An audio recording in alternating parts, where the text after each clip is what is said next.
Hi guys, welcome to Short Skirts and Sarcasm. I'm Caroline and I am going to take you through all the books that I have acquired recently. And some of these I have bought myself, some of these have been pre-orders that came through, and some of these have also been birthday gifts because I had a birthday recently. So I think I'm going to start with the ones I bought myself.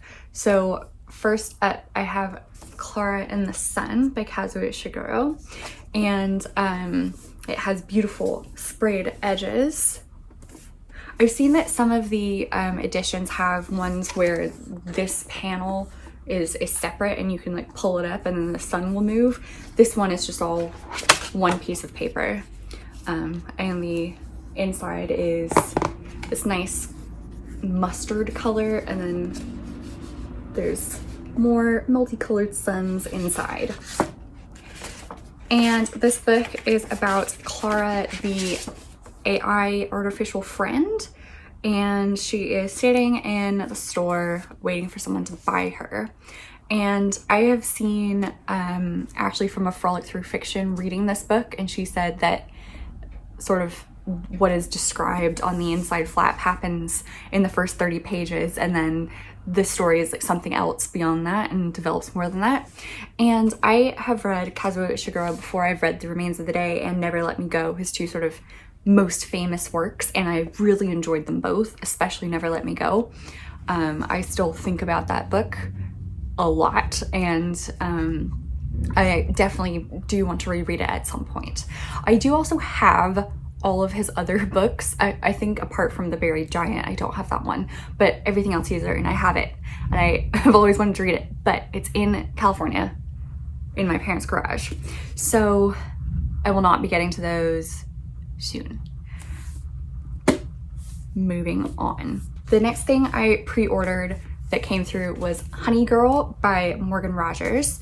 And this sounds just like a very, very fun book. With her newly completed PhD in astronomy in hand, Grace Porter goes on a girls' trip to Vegas to celebrate. She's a straight-A, hard-working high achiever. She's not the kind of person who goes to Vegas and gets drunkenly married to a woman whose name she doesn't know, until she does just that. I am hoping that I can get to this soon because it sounds amazing and really fun, and the cover is also beautiful.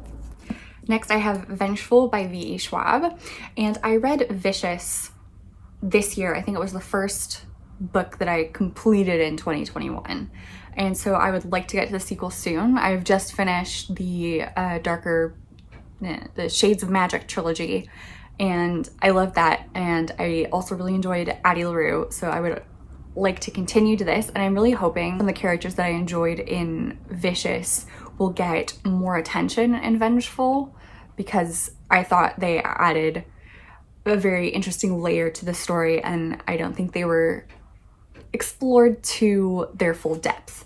So I'm hoping that is the case for this book. We shall see. And the last book that I bought myself is The Gilded Ones by Namina Forna, and this is the Waterstones exclusive edition, which I think is what this like golden background is from. And I think this one's also signed. Yes, it's signed. So that's even more exciting. I don't actually have many signed editions just in general, and so whenever I get one I feel very, very special. And this one also has gorgeous sprayed edges. So this one doesn't have a blurb on the back that I can read to you, but I have seen other booktubers talk about it, and it seems like the main character goes to a blood testing rite, and her blood is gold, not red, and that sort of marks her as an outcast. And then she gets approached by someone who is like, oh, I run a warrior training camp for gold-blooded people, would you like to join? And then she does. And that's why the tagline is Outcast by Blood, Warriors by Choice. So I am excited to get to this one. I know I say that about literally every book I purchase, but I'm just excited about all the books all the time. Okay, I'm gonna move on to birthday presents. And my friend sent me two books. One of them is Lovely War by Julie Berry, and this is a World War I story. it says World War One and Two, where the gods hold the fates and the hearts of four mortals in their hands. So I think this is a love story set in wartime, obviously, narrated by the Greek gods. So it says here, their story as told by the goddess Aphrodite, who must spin the tale or face judgment on Mount Olympus. So I saw Haley in Bookland talk about this book, and she had it as one of her favorite reads of 2020. And I love books set in wartime. My family makes fun of me that I only like depressing things. I don't only like depressing things, but I am a fan of depressing things most of the time. So I am very excited for this. And then she also sent me Mediocre, The Dangerous Legacy of White Male America by Ijeoma Oluo. And I read her other book, So You Want to Talk About Race, in 2020, and I really, really enjoyed it. So I am excited to read this, and it's a hardback, which makes me extra excited. What happens to a country that tells generation after generation of white men they deserve power? What happens when success is defined by status over women and people of color instead of by actual accomplishments? In Mediocre, author Ijeoma Oluo upends everything you thought you knew about American identity and offers a new, bold vision of American greatness. I think it will sort of deconstruct the myth of meritocracy, and I've read other books that also talk about meritocracy within specific sectors. I read one specifically about the tech sector, and I've forgotten the name of the book, but I'm sure my editing self will insert it for you. And so I think this will add to my greater education.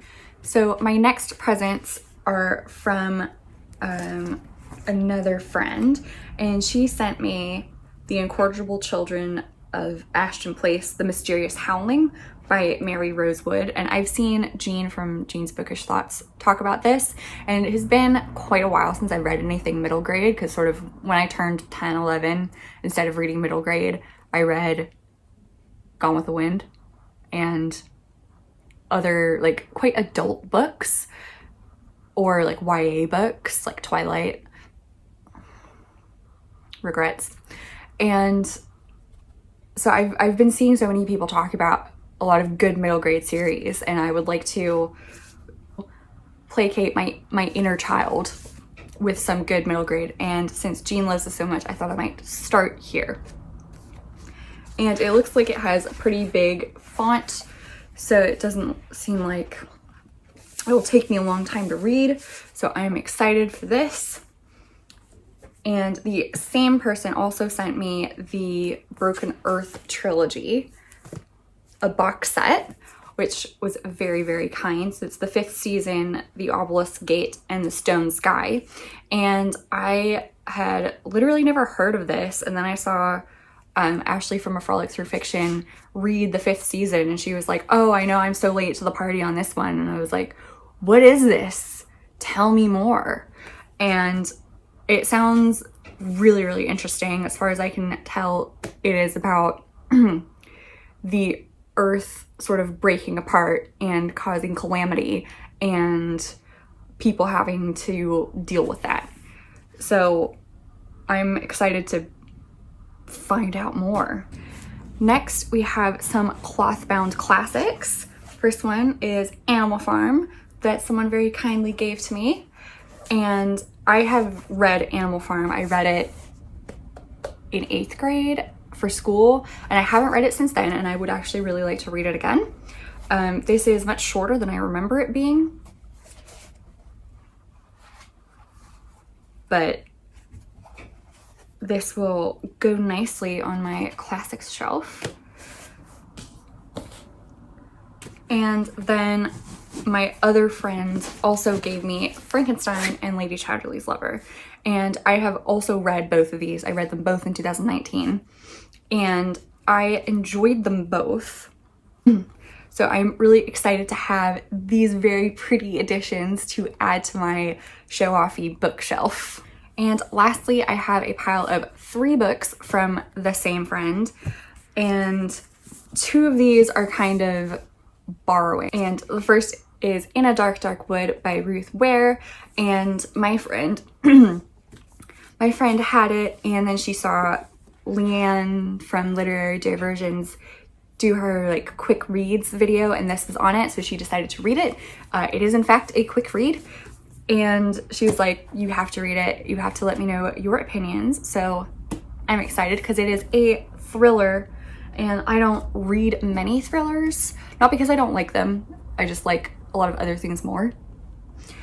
So I'm excited to get to this one and offer my opinion on it. And she read this at the same time I was reading the guest list, and they seem like they have a kind of similar premise, and so I'm wondering if the execution will be also similar or not. And the other book I'm borrowing is The Year of the Monkey by Patti Smith, which I believe is nonfiction. Following a run of New Year's concerts at San Francisco's legendary Fillmore, Patti Smith finds herself tramping the coast of Santa Cruz, about to embark on a year of solitary wandering. Unfettered by logic or time, she draws us into her private wonderland with no design, yet heeding signs, including a talking sign that looms above her, prodding and sparring like the Cheshire Cat. In February, a surreal lunar new year begins, bringing with it unexpected turns, heightened mischief, and an inescapable sorrow. So I have no idea what to expect from this, but my friend really enjoyed it, and so I'm excited to get to it. And the book she gave me as a present is The Night Circus by Erin Morgenstern, and we both love The Night Circus. I read it first as a Kindle book in 2018, so obviously I still have that, but a Kindle book is not the same as a physical book, and so I'm really excited to finally have my own copy of it. And then last year in 2020, we both decided to reread The Night Circus again as the audiobook. And the audiobook, I think, is narrated by Jim Dale. And so I was excited to experience the audiobook because I really enjoyed the audiobook of The Starless Sea by Erin Morgenstern. And I really enjoyed the way the narrator, actually multiple narrators, read the book and how it was set up to have different narrators who narrated different like books within books, stories within stories in that audiobook. And so I thought it would sort of bring the same magic to the Night Circus audiobook. But I thought that the Night Circus audiobook was fine, but it was not as magical as what I was expecting. So I think if I were to read The Night Circus again, I would read this copy now that I have it, or my Kindle copy again. So I'm excited to have this one. I will definitely be rereading The Night Circus again at some point because I do love it, and I don't think this story will ever get old for me. It's just so magical. So here we have it. Those are all my books. Let me see if I can hold them up for you like other YouTubers do. I'm always very impressed. I don't think I have the upper body strength to do that, but we can try.